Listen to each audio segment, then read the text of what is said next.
नमस्कार विद्यार्थी मित्रांनो, competitive exam tricks with Nagesh sir चॅनलवरती मी तुमचा मित्र तुमचा अगदी मनापासून स्वागत करतो. भरपूर दिवसांनी मी व्हिडिओ बनवत आहे. भरपूर म्हणजे मला वाटते की एक महिना कदाचित मी व्हिडिओ बनवलाच नसेल आणि बऱ्याच वेळा दिवसानंतर मी व्हिडिओ बनवतोय. तर चला मग व्हिडिओला सुरुवात करूया. ओके. तर बघा काल म्हणजे रविवारी ग्रुप सीचा पेपर झालेला आहे. ॲक्च्युली पेपर कसा होता, काय म्हणजे पेपरमध्ये पॅटर्न कसा होता, पेपर सोपा होता का डिफिकल्ट होता, नंतर कट ऑफ वगैरे काय लागेल ह्याची आपण जरा थोडक्यात आपण जरा चर्चा करूया. ओके. बघा आता राज्यसेवेचा कट ऑफ आणि ग्रुप बीचा कट ऑफ हे कट ऑफ असे लागलेले आहेत की त्यामुळे म्हणजे असं कट ऑफबद्दल आपण अंदाज म्हणजे एक्झॅक्टली आपण बांधू शकत नाही. पण ह्यावेळी कसं जरा जागा जास्त असल्यामुळं आणि पेपरची डिफिकल्टी लेवल जास्त असल्यामुळं कट ऑफ कमी येऊ शकतो एवढं मात्र नक्की आहे. ओके. तर चला मग बघूया जरा आपण पहिल्यापासून जरा पेपर कसा होता बघूया. बघा आता सगळ्यांनी आन्सर की बघितले असेल, चेक केले असेल, म्हणजे क्लासवाल्यांचे आन्सर की आले असतील. यूट्यूबवरती बऱ्याच जणांनी गणित वगैरे असतील, सायन्स वगैरे असेल, बऱ्याच आन्सर की दिलेले आहेत. त्याबद्दल आपण जास्त काय बोलू शकत नाही. फक्त मी तुम्हाला एवढं सांगतोय की हे प्रश्न कसे कसे आलेत, म्हणजे कुठून कुठून आलेत ह्याच्याबद्दल आपण जरा बोलूया. आय होप तुम्ही हा व्हिडिओ पूर्ण बघाल. ओके. तर चला बघा, कंपनी सरकारने आपल्या सैनिकांसाठी उपलब्ध हे जो इत्याचा जो प्रश्न आहे ना, हा PYQ आहे. तुम्हाला पटणार नाही बघा तुम्ही, मला एक्झॅक्ट साल आठवेना, पण जेव्हा मला वाटते हा प्रश्न आम्ही ज्यावेळेस दिला होता त्यावेळेस मी लक्षात ठेवलं की ह्याच्यामध्ये कोलकाता नाही. ओके, कोलकाता येत नाही, त्याच्यावरून हा आलेला हा प्रश्न बघा तुम्ही. हा सुद्धा इत्याचा PYQ प्रश्न आहे. तुम्ही राज्यसेवेच्या कोणत्याही वर्षीचा मेन्सचा पेपर घ्या, त्यांचा आवडता प्रश्न असतो हा. म्हणजे भाला भापटकर आणि कोल्हटकर देशसेवक, म्हणजे ही बऱ्याच वेळा विचारलेला हा PYQ होता इतिहासचा, लक्षात ठेवा. त्याच्यानंतरचं बघा, हा हिंदू मुस्लिम ऐक्याचे दूत हा सुद्धा PYQ आहे बरं का. ॲक्च्युअली तुम्ही म्हणाल की हा PYQ कुठं आहे, तर मला अजून आठवते की हा प्रश्न असा वेळा विचारला होता की हे हिंदू मुस्लिम ऐक्याचे राजदूत म्हणून सरोजिनी नायडू यांनी कोणाचा गौरव केला, वन लाईनर होतं, त्याच्यामध्ये ऑप्शन पंडित जवाहरलाल नेहरू होतं. आणि त्यावेळेस माझा तो चुकला होता प्रश्न, मी त्यावेळेस पंडित नेहरू केलेलं आणि त्यावेळी मोहम्मद अली जिना ही त्यावेळी चुकलं होतं म्हणून लक्षात राहिलं होतं. तर त्यामुळे मोहम्मद अली जिना मी ह्या ठिकाणी केलेलं. हे स्ट्रॅच आयोग वगैरे हा पण प्रश्न पडलाय बघा, तुम्हाला आठवते का? 2016 आणि 15चा PYQ आहे हा. ओके. त्यावेळेस पण असा विचारला होता बघा. त्यावेळेस प्रश्न असा होता एक्झॅक्टली, म्हणजे PYQचं करणं का गरजेचं आहे बघा इथून पुढं. त्यावेळेस असा हा प्रश्न कसा होता, तर क्रम विचारला होता. क्रम मला वाटतं क्रम कसा आहे तो, म्हणजे पहिला आहे स्मिथ आयोग, नंतर आहे कॅम्पबेल, नंतर स्ट्रॅची, ल्यावरनं काय तर होता आणि नंतर मॅकडोनाल्ड. असे आयोग आहेत ना दुष्काळाचे, लक्षात ठेवा. हा सुद्धा PYQ होता. पंडित नेहरूंनी कोणत्या कायद्याचे वर्णन केले हा सुद्धा PYQ आहे. ॲक्च्युली हे PYQ म्हणल्यानंतर तुम्ही म्हणाल की हे नाही, पण तुम्ही बघा, तुम्ही चेक करा, हा सगळे PYQ आहेत हे सगळे. ओके. गुलामगिरीची एक सनद, तुम्हाला एवढं तर माहीत असेल की भारत सरकार कायद्याबद्दल मला वाटतं की त्यांनी ब्रेक नसलेलं उत्तम इंजिन असं पण म्हटलं होतं आणि ते गुलामगिरीची एक नवी सनद असं पण म्हटलं होतं, लक्षात ठेवा. आणि प्रार्थना समाजाच्या माध्यमातून कार्य करणाऱ्या संस्था म्हणजे निर्माण झालेल्या संस्था कुठल्या, हा सुद्धा PYQ आहे, लक्षात ठेवा. राज्यसेवा मेन्स कोणता, आता वर्ष मला आठवत नाही एक्झॅक्टली, मी तुम्हाला सांगतो, पण बघितलं तुम्हाला समजते हा PYQ आहे. समजते का? हे ऑल इंडिया आयटक, ह्याला आपण आयटक म्हणतो. हा आयटकचा प्रश्न आपण किती वेळा बघितला, तुम्ही PSI स्टेजच्या क्वेश्चन पेपर बघा किंवा राज्यसेवा मेन्सचं बघा, नाही तर प्रीचं बघा. हा प्रश्न बऱ्याच वेळा येऊन गेलेला आहे, समजते का? बऱ्याच वेळा आयटक आणि इंटक या दोन्हीवरचे प्रश्न ठरलेला असतो. याचं उत्तर काय आहे? लाला लजपत राय. स्ट्रॅच आयोग बघा इथं दिलेला आहे. स्ट्रॅच आयोग कशा संदर्भात आहे? दुष्काळासंदर्भात आहे, लक्षात ठेवा. कशा संदर्भात आहे? दुष्काळासंदर्भात. त्यामुळं नंतर हा प्रश्न इतिहासमधला मला वाटते हा सगळ्यात हार्ड प्रश्न होता बरं का, होनाजी बाळा. हा म्हणजे मला पण म्हणजे काय माहितीच नव्हतं सोडा. हा प्रश्न सगळ्यात हार्ड प्रश्न होता. ही जिल्हा लोकल बोर्ड किंवा किंवा लॉ रिपोर्टबद्दल बघा, तुम्हाला माहिती असेल. लेटरबद्दल ती फर्नाकोलो प्रेस ॲक्ट संमत केला. नंतर ते कुठला बरं शस्त्रास्त्र बंदी कायदा संमत केला, ह्यानं तो रद्द केला. कर्जनचं माहिती असेल तुम्हाला, वेलस्ली. म्हणजे सांगायचा उद्देश काय आहे, म्हणजे एखादा व्हायसराय त्याचं कार्य हे बऱ्याच वेळा असं विचारलेलं आहे. हिचा आपण स्पेसिफिक जिल्हा लोकल बोर्ड विचारलं, त्यामुळे आपल्याला प्रश्न अवघड वाटू शकतो, पण अवघड नाही. हा आपल्या सिलेबसमधलाच प्रश्न आहे, लक्षात ठेवा. प्रश्न आहे असं काय बाहेरचा आहे वगैरे असं अवघड आहे अशातलं काय प्रकार नाही, समजतंय? ओके. त्याच्यानंतर दिसते का तुम्हाला? हां. त्याच्यानंतर ही लिपी, संताली लिपी, ही ओलीची की, म्हणजे ओव्हरऑल मला सांगायचं काय, इतिहासचा जर विचार केला ना तुम्ही, तर लक्षात ठेवा की बऱ्याच वेळा तिथून पुढे अभ्यास करताना पण PYQ अगोदर करत जावा बघा. आपल्याला काय वाटतं यापेक्षा आयोगाला काय वाटतं हे लय महत्वाचं आहे, पण आपण बऱ्याच वेळा आपल्याला काय वाटतं तीच करत बसतो आणि पुन्हा वर्ष वाढत बसतो. ओके, त्यातला मी एक. ओके. चला आता कसं आहे, ग्रुप बीचा पण कट ऑफ जास्त लागला, अपेक्षेपेक्षा जास्तच लागला, त्यामुळे आता फोकस ग्रुप सी वर करा. पहिल्यांदा कुठली मिळेल ती पोस्ट घ्या मित्रांनो. स्पर्धा दिवसेंदिवस खूप वाढायला लागलेले. ओके. ओव्हरऑल इतिहासमध्ये मला असं म्हणायचं आहे की 8 ते म्हणजे 7-8 तर ॲव्हरेज मार्क सगळ्यांना आले असतील, तर यालाच हवे होते. ओके. तर काय ही ओले चिकीचं समजलं तुम्हाला. हा पण प्रश्न बघा PYQचा आहे की सातारा रायगड हे बराच मी PYQ म्हणते, म्हणजे असं नाही, म्हणजे बघा ज्याने ज्याने PYQचा अभ्यास केला ना त्यांना लगेच ते समजते. विरार रायगड वगैरे बऱ्याच वेळा विचारलेला आहे. ओके. नंतर इथे मुंबईचं बघा, मुंबई माहीम वगैरे हा बऱ्याच वेळा प्रश्न विचारलेला, हा सुद्धा PYQ आहे. नंतर तुम्ही पुणे ही बघा, हा प्रश्न विचारताना असा घनतेचा क्रम लावा विचारलेला आहे. एवढा तुम्ही रत्नागिरीची जास्त 11-22 एवढं जर लावला असता तर हा प्रश्न तुम्हाला सुटला असता. ओके. हा प्रश्न नवीन होता पूर्ण, म्हणजे हा प्रश्न नवीन आहे, लक्षात ठेवा हा प्रश्न नवीन आहे. ही भारताची सीमा सर्वात जास्त कशाला, हा सुद्धा PYQ टाईपच आहे. म्हणजे एकदा विचारला होता त्यावेळेस काय विचारला होता, सर्वात कमी सीमा कशाला, ती अफगाणिस्तान होती, लक्षात ठेवा. आणि सर्वात जास्त सीमा आहे ती बांगलादेशला आहे. समजते. ओके. त्याच्यानंतर हा एक म्हणजे हा एक प्रश्न, हा 2016ला असे प्रश्न पडायचे बघा. 2016ला 2016ला हा प्रश्न पडला होता, पण कसा पडला होता बघा, की शिखरांचा उंचीनुसार क्रम, पण त्याच्यामध्ये मकालो नव्हता. मग आम्ही त्यावेळेस पाठ केलं होतं कशी, माके, कालमे, धना, आई, नंदाबनकर, हा असा शिखरांचा क्रम होता. हा सुद्धा PYQ टाईपच होता. आता महाराष्ट्रात अक्षवृत्ती विस्तार, रेखावृत्ती विस्तार, आता एवढं तुम्ही बाकीचं राहता, पण ही ओळ तर बऱ्याच किती वेळा विचारला सांगा तुम्ही. महाराष्ट्राचे क्षेत्रफळ 3,07,713 चौरस किमी आहेत, किती वेळा विचारल्या, बऱ्याच प्रश्नपत्रिकेमध्ये. तुम्ही एवढं जर पाठात तुमचं असतं तर डीवरनं तुम्ही डायरेक्ट ऑप्शनवर आला असता, कारण डी इथे एकातच आहे. ओके, त्यामुळे डी सोडवला असता तुम्ही. समजते. ओके. हा प्रश्न नवीन होता बघा, हा प्रश्न नवीन होता, लक्षात ठेवा भूगोलला, की की बाबा कसं करायचं. मग आता मी साताराला पण जास्त घेतलं, पण ॲक्च्युली हा माझा प्रश्न चुकलेला आहे. ओके. आता हा प्रश्न बऱ्याच वेळा पडलेला आहे. तुम्ही बऱ्याच वेळा म्हणजे ॲज इट इज फॉर्मॅट बघू नका बरं का, ॲज इट इज फॉर्मॅट बघू नका. मला काय सांगायचं समजून घ्या. म्हणजे तलावांचा जिल्हा हा प्रश्न किती वेळा पडलाय सांगा बरं. त्या ठिकाणी एकतर भंडार असतं नाही तर गोंदिया असतं, बऱ्याच वेळा दिलाय की नाही. मग तुम्ही याचं 4 असं लावून सुद्धा जोडी लावू शकता. मग कॉमन घ्यायचं, 4-4 बघा आणि 3-3 घ्या, आणि याच्यामध्ये तुम्ही रिस्क घेऊ शकताय. किंवा सिटी ऑफ गेट्स म्हणजे ते काय म्हणते ते कसलं बरं दरवाजा, म्हणजे सॉरी मराठीत ती मला काय एक्झॅक्ट आठवना ते, सिटी ऑफ गेट्स. म्हणजे त्याच्यावरून तुम्ही हे करू शकता, डीचं 3च असं करू शकत होता. ओके. किंवा आता ही 21, हा 21 ही तुम्ही काय ते डायरेक्ट असंच हे करायचं होतं, म्हणजे केंद्र पुरस्कृत अनुदाने, ही अनुदाने कीवर्ड मॅच करा, अनुदाने हे तुम्हाला ट्रिक माहितीच असेल. ABC मारू का ABCD, जास्त सोबत जायचं, संपला विषय. आता आरबीआयचा प्रश्न हा सुद्धा PYQ शी रिलेटेड आहे. तुम्ही म्हणाल की असं कसं, बघा आरबीआयचं तुम्हाला मागलं बघा कधी त्या प्रश्नपत्रिका 21,000 मध्ये बघा तुम्ही, त्यामध्ये 2 प्रश्न कायम ठरलेले असतात. आरबीआयची स्थापना 1 एप्रिल 1935, आरबीआयचा कायदा 1934 आणि आरबीआयचं राष्ट्रीयकरण 1949. ओके. तुम्हाला स्थापना जर कळली असती 1935 आहे, त्याच्यावरून तुम्ही डायरेक्ट हा ऑप्शन कट करू शकत होता, हा ऑप्शन कट करू शकत होता. समजते का. आणि स्टेट बँकेची स्थापना 1955ला आहेच. एसी कुठे आहे बघा, एसी इथं आहे, एसी, संपला विषय. म्हणजे तुम्ही असं इलिमिनेशन फास्ट जायला पाहिजे होतं, असं मला वाटतंय. ओके. बऱ्याच पोरांना असं तक्रार आहे की वेळ पुरला ना, पण वेळ का पुरला ना तुम्ही सांगतो. जर तुम्ही प्रत्येक वेळ असं वाचत असं गेला तर तुम्हाला वेळ नाही पडणार, कारण तुम्हाला पुढं गणित सोडवायचे आहेत आणि गणित 20 आहेत. आणि ह्यावेळेसचा पेपर टफ पोरांना वाटला. गणित आणि सायन्स खरोखर टफ होतं, लक्षात ठेवा. कोणी काय पण म्हणू. ओके. गणित आणि सायन्स खरोखर टफ होतं. ही लेखापालच्या संबंधित फायद्यासाठी योग्य. आता असल्या प्रश्नामध्ये तुम्हाला माहित असेल की शेवटचं स्टेटमेंट हे निगेटिव्ह केलं जातं, म्हणजे आर्थिक व्यवहार नियंत्रण ठेवणे शक्य होत नाही. नाही म्हणलं की लक्षात ठेवायचं उलटा आर्थिकाचा आहे, कळलं का, म्हणजे हे चुकलं. त्यामुळे डी काढलं तर तुम्हाला उत्तरपर्यंत पोहोचू शकत होता तुम्ही. याला कटलं बघा, हे कटलं बघा. मग सी, आता स्मरणशक्तीवर अवलंबून राहण्याची गरज नाही, त्यामुळे व्यवहारात सातत्य टिकून येते, हा येते, झालं, संपला. म्हणजे असं तुम्ही करू शकत होता. ओके. नंतर इथं वस्तू व सेवा करायचं उत्तर. इथं इथं महाराष्ट्र अधिनियमांचे उद्देश, ही बारक्या ट्रिक असतात, लक्षात ठेवा बरं का. आता तुम्हाला माहित असेल राज्यसेवाच्या पोरांना भरपूर माहित असते बघा. ही महाराष्ट्र सहकारी अधिनियम 1960 नुसार खाली कोणत्याही सहकारी संस्थेचे अंकित उद्देश नाही. निगेटिव्ह असले की म्हणला छोट्या ऑप्शन सोबत जायचं असते बघा, समजू का. छोटा ऑप्शन कुठला घेतला तुम्ही, AC कट करा, BCD कट करा. ओके, कळलं का. छोटा राहिला C आणि A मध्ये, मग C आणि A मध्ये मोस्ट ऑफ बघा ही एवढं एक्सप्लेन सेंटेन्स केले म्हटल्यानंतर हे बरोबरच असते, कारण एवढं मोठं एक्सप्लेन केलं आहे त्यांनी. समजते का. म्हणजे हा प्रश्न ॲक्च्युली मला माहिती नव्हता, पण सी बघा इथं तुम्हाला सी दिसून जाईल, सी दंड करणे वगैरे, म्हणून सीला मारून दिला, उत्तर बरोबर येऊन गेलं.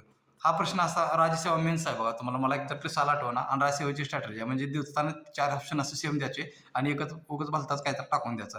समजतं का? त्यामुळे पोरं इथं वरील सर्व असतं का नाही, बऱ्याच पोरांनी वरील सर्व मारलं असतं. समजतंय? इथं थोडं लॉजिक लावायचं होतं. मृत्यू दर कमी. आता एकत्र राहिलं म्हणून माणसं मरत नाहीत व्हय. हां? असं कुठं असतं का सांगा?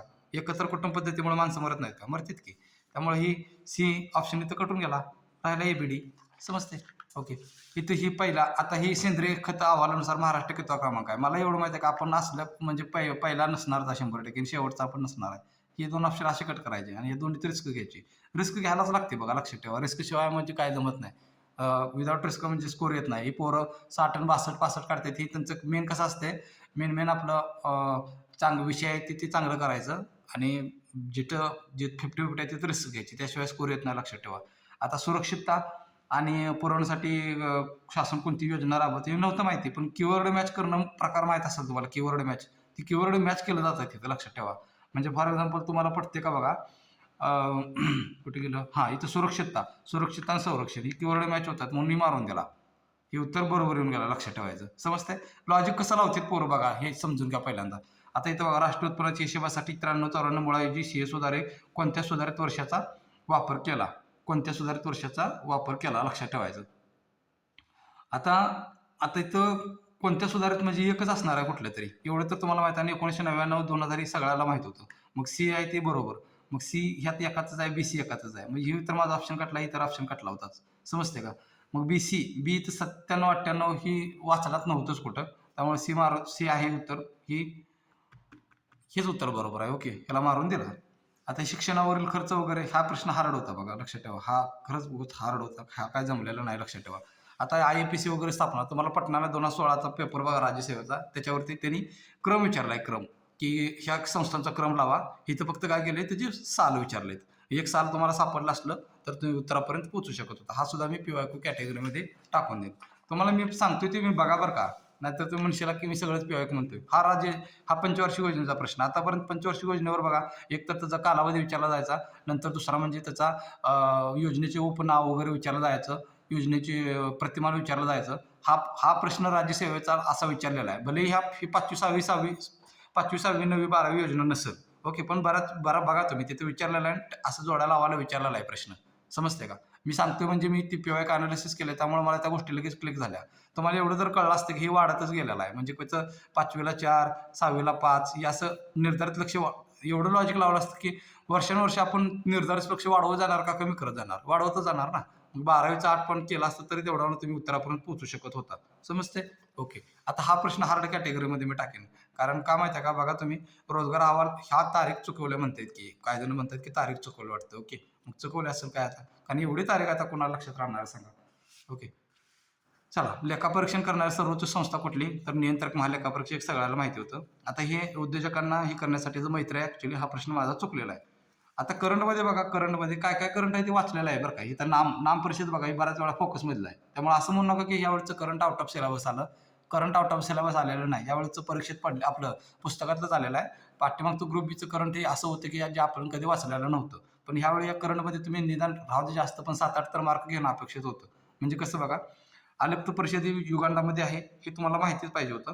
आता पॅरिसमध्ये ही मी टोका मारला होता, जपान ही लागून गेला सोडा. पण हे आपण हार्डमध्ये पकडू. चला, आता रिलायन्सचं प्रायोजक हा प्रश्न बघा तुम्ही, बऱ्याच सगळ्या नोट्समध्ये तुम्हाला बघायला मिळेल. म्हणजे त्या परिक्रमामध्ये वगैरे सगळीकडे बघायला मिळेल. त्यामुळे हा एक ऑप्शन कटला, हा ऑप्शन कटला. ओके. नंतर पुन्हा ABD आणि ABCD ह्या दोन्ही तुम्हाला रिस्क घेणं गरजेचं होतं आणि मोस्ट ऑफ मला वाटतं जास्त सोबत गेला असता तर तुमचा हा प्रश्न आला असता. ओके. ओके. आता 39 नंबर बघा, 39 नंबर हा पण प्रश्न प्रत्येकाच्या पुस्तकामध्ये आहे. बरं नाही माहिती तुम्हाला, तर मी कसं बघा, आता इथं ॲक्च्युली जानिक नाही बरं का, ते यानिक नाव आहे त्याचं. जानिक, ती यानिक नाव आहे. आणि इथं बघा, आता सेरेना विल्यम्स बघा रिटायर झाल्या, ती कशाला खेळली सांगा मला? असं जर लॉजिक लावलं असतं तर सेरेना विल्यम्स तुम्ही कट केला असता. नोवाक जोकोविच, आता इथं बघा, यानिक म्हणजे ती या उत्तर यानिकमध्येच आहे. त्यामुळे नोवाक जोकोविच असा विचार करून तुम्ही हा ऑप्शन इलिमिनेट करू शकत होता. आणि इथं जेन केविन आणि ह्या दोन्ही तुम्ही रिस्क घेऊन मारला असता तर उत्तर तुमचं बरोबर येऊन गेलं असतं. समजते? ओके. आता रणजित गुहा यांचा शब्द ही पण आता ॲक्च्युली वाचला होता, पण परिस्थिती का संभालटन ह्यामध्ये कन्फ्यूज झालं. त्यामुळं हे मारून दिलं, उत्तर हे आहे. ओके. पण इट्स ओके, चुकला तर चुकला. आता नोव्हेंबर 2021 अखेर आशियाई विकास बँकेचे अध्यक्ष कोण होते? हा सुद्धा म्हणजे वाचनातला पण ऐनवेळी तिथं आठवत नाही. मी ताकीको मारून आलेलो, मामा सुको असाकावा हे उत्तर आहे. हा सुद्धा प्रश्न अभ्यासातला आहे, लक्षात ठेवा. पण इथं मी ऐनवेळी तिथं म्हणलं ना तुम्हाला कन्फ्यूज होऊन जातं. ह्याचं उत्तर काय आहे? 2 नंबर आहे, लक्षात ठेवा. मी 3 नंबर भरलेला आहे, पण इट्स ओके. ह्याचं तुम्हाला माहितीच पाहिजे होतं 132. ह्याचं तुम्हाला माहितीच पाहिजे होतं A.M. खानविलकर. ह्याचं पण तुम्हाला माहिती पाहिजे होतं जम्मू काश्मीर. हे पण सिलेबस्टरने गेलेला आहे माझा प्रश्न. ओके. तर दरवर्षी मतदार दिन हा PYQ आहे, लक्षात ठेवा. हा PYQ आहे, 25 जानेवारीला आहे, लक्षात ठेवा. आता आता जास्त बोलत नाही, चला आता डायरेक्ट आपण हे करूया. पॉलिटिक्समध्ये बघा, पॉलिटिक्समध्ये मला वाटतं ॲन ॲव्हरेज सगळ्या पोरांनी 12-13 मार्क घेतलेले आहेत. ओके. आता मला वाटतं माझं एक सिली मिस्टेकनं 1 का 2 सिली मिस्टेकनं चुकलं असतील. ओके. आणि त्या ॲव्हरेज 13पर्यंत मार्क आलेले आहेत. चांगले मार्क आहेत पॉलिटिक्सला. ओके. आणि सगळं बऱ्यापैकी म्हणजे थोडं थोडं जर केलं असतं तर तुम्हाला मार्क येण्यासारखी होती पॉलिटिक्सला, लक्षात ठेवा. आणि इथं बॉल बेअरिंग वगैरे हे आता सायन्सचं बघा, हा सायन्सचा प्रश्न वाचनातला आहे, तुमच्या वाचनातला. म्हणजे इथे जरा थोडं जर तुम्ही वाचलं असतं तर तुम्हाला कळलं असतं. म्हणजे कसं, दोन्ही लहरी घनपदार्थातून प्रवास करू शकत नाहीत. जर तुम्हाला माहिती असेल की दोन्ही लहरींचा घनपदार्थात सर्वात जास्त वेग असतो स्थायूमध्येच, त्यामुळे तुम्ही डी आहे ते बरोबर आहे. मग डी कटला, डी कटला, डी कटला, एकावन्न तुम्ही ह्या उत्तरापर्यंत जाऊ शकत होता. समजते? ओके. आता कास्य, आता ही कास्य मिश्र धातू, 2 धातू, हा PYQ आहे, लक्षात ठेवा. ही PYQ आहे. कळलं का? हा PYQ आहे. तुम्ही म्हणशीला कसं? थांबा एकच मिनिट आहे. एक माझ्याकडं पाठीमागचे ग्रुप बीचे क्वेश्चन पेपर असेल आता.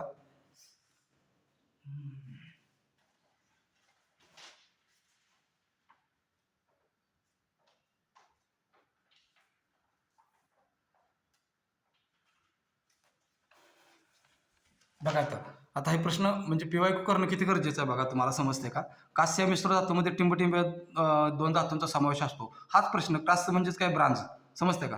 पण ऐनवेळी तिथं मला एवढं माहिती होतं की कथिल आहे, पण कथिलाला इंग्लिशमध्ये ते टिन का झिंक, मला वाटतं मी ते इथं कॉपर आणि टिन केलं आणि मारताना ते कॉपर झिंक मारून आलोय. समजते का? म्हणजे हा प्रश्न PYQ कसा बघा. बघा, हा प्रश्न मागला ग्रुप बीलाच आता महिना आपल्या फेब्रुवारी का एप्रिलमध्ये झालेला त्यालाच विचारलाय. बघा बघा, समजते का? बघा तुम्हाला दिसते का? हां. ब्रांझ हा खालीलपैकी कोणत्या धातूचा मिश्र धातू आहे? म्हणजे इथं विचारताना विचारलं कसं कास्य, आणि इथं विचारताना विचारलं कसं ब्रांझ. समजते? आणि ऑप्शन पण बघा, इथं देताना कसं दिलं? कॉपर टीन, आणि इथं देताना कसं दिलं? CuSN. समजतं का? मग इथं पण मी ताक केलं बघा, तांबेन कथील. पण कथिलाला ते टीन आणि टीनला पुन्हा ती संज्ञात जे काही SN वगैरे तिथं कन्फ्यूज होते. म्हणजे हा पण PYQ लक्षात ठेवायचं. समजते का? सायन्सचा. ही कार्बन डायऑक्साईड हा पण बराच वेळा PYQ पडलेला आहे, लक्षात ठेवा. इथं कटकनाशक तणनाशक इथं कन्फ्यूज होतं. ओके. हा गांडुळाचा प्रश्न, हा विज्ञानला पडला बघा, राज्यसेवेला. यातला ओपिस्टोपेरा हे एवढं माहिती होतं एक्झॅक्टली. कळलं का? त्यामुळे ह्या दोन्हीमध्ये तुमचं उत्तर यायला पाहिजे होतं ॲक्च्युली, ह्या दोन्हीमध्ये. ओके. ही कांगारू सस्तन प्राणी आहे. सस्तन, आता कांगारू तुम्ही बघितलं असेल, कांगारू सरीसृप हिथंच. कांगारू काय असं असं सरपट चालतो का? अजिबात नाही. ती पक्षी आहे काय? अजिबात नाही. उभयचर, ती पाण्यात राहील का? नाही. असं विचार करून तुम्ही इथंपर्यंत पोहोचू शकत होतं, काय प्रॉब्लेम नव्हता. ह्या प्रश्नाला तुम्हाला काही एवढं हे करायला लागलं नसतं. म्हणजे कसं, सुपीकता कमी होते, जैविक खतामुळे सुपीकता कशी कमी होईल? उलट वाढेल ना. पॉझिटिव्ह सेंटेन्स होतं हे बरोबर, असं द्यायला पाहिजे होतं तुम्ही ॲक्च्युली. ओके. आता ब्रायोफायटा वगैरे हे प्रश्न PYQ आहे, लक्षात ठेवा. PYQ म्हणजे बघा त्याशी रिलेटेड एकदम जवळचा. हा प्रश्न कसं विचारलाय? पुढीलपैकी कशामध्ये संवहनी संस्था असते, संवहनी संस्था नसते? ब्रायोफाईट म्हणजे कसं आपल्याला माहिती आहे, थॅलोफायटा, ब्रायोफायटा, टेरोडोफायटा असा क्रम विकसित होत गेलेला आहे. मग हे उभयचर आहे, मध्ये म्हणून उभयचर हे बरोबर आहे. पुनरुत्पादनास पाण्याची आवश्यकता असते. पाण्याची आवश्यकता कोणाला नसते? सगळ्याला असते, हे बरोबर आहे. त्यांना मुळाऐवजी मुलाब असतात, ते असतात, बरोबर आहे. त्यामुळे इथं उदाहरण चुकलं यांचं. त्यामुळे असं तुम्ही काढू शकत होता, लक्षात ठेवा. समजते का? आता भुईमुगावर टीका. आता भुईमुगावर टीका, थांबा 1 मिनिट हा. भुईमुगावरील टीका. आता बघा, ह्या पण आता ही PYQ किती मॅटर करतं मला तुम्हाला एवढं ह्या बदबद म्हणजे व्हिडिओ बनवण्याचा उद्देश एकच आहे. PYQ किती मॅटर करते तुम्हाला सांगायचं आहे मला. समजते का? आता इथे बघा, भुईमुगावर टीका. रोग कोणामुळे होतो? तर सर्कोस्पोरा. काय? सर्कोस्पोरा. ह्याच ग्रुप बीला, आता मागली आपली ग्रुप बी झाली, त्याला हा प्रश्न जोडायला लावायला पडला होता बघा. भुईमुगाच्या पानावरील टीका आहे का? सर्कोस्पोरा. ही कचं 2 नंबर. समजते? 3 नंबर आलं बघा. म्हणजे इथं कास्टचं पण उत्तर, ब्रांचचं पण इथं तुम्हाला मिळालं, आणि इथं बघा भुईमुगाचं पण मिळालं मागल्याच प्रश्नपत्रिकेमध्ये. मी असं नाही की म्हणत की लय खूप पाठीमागं जावा.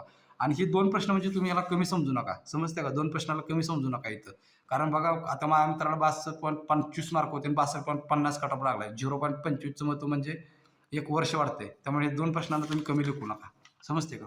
ओके. आता ही तोंडावाटी घेतली जाणार आहे लस वगैरे. ही आता ॲक्च्युली पोलिओचा प्रश्न मला म्हणजे कुठं तर वाचल्यासारखा वाटला होता ॲक्च्युली.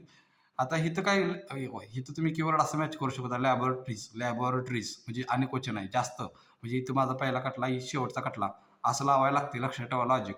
मग ए बरोबर का ABC बरोबर असं तुम्ही ह्याच्यावर तुम्ही जास्त सोबत जाणं गरजेचं होतं. ABC उत्तर आहे, लक्षात ठेवायचं.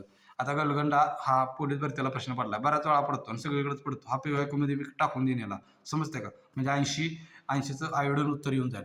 म्हणजे ओव्हरऑल मला सांगायचं काय माहिती आहे का, पेपर विज्ञान म्हणा किंवा तुमचं सॉरी पॉलिटिक्स सोडलं तर मला असं वाटत नाही की पेपर म्हणजे जास्त सोपा होता असं मी म्हणणार नाही. कारण ग्रुप बी पेक्षा अवघड होता एवढं नक्की आहे बघा, मी सांगतो तुम्हाला. ग्रुप बी पेक्षा अवघड होता. आणि गणिताचा तर काय विचारूच नका. गणिताचा जुना काळ आठवला.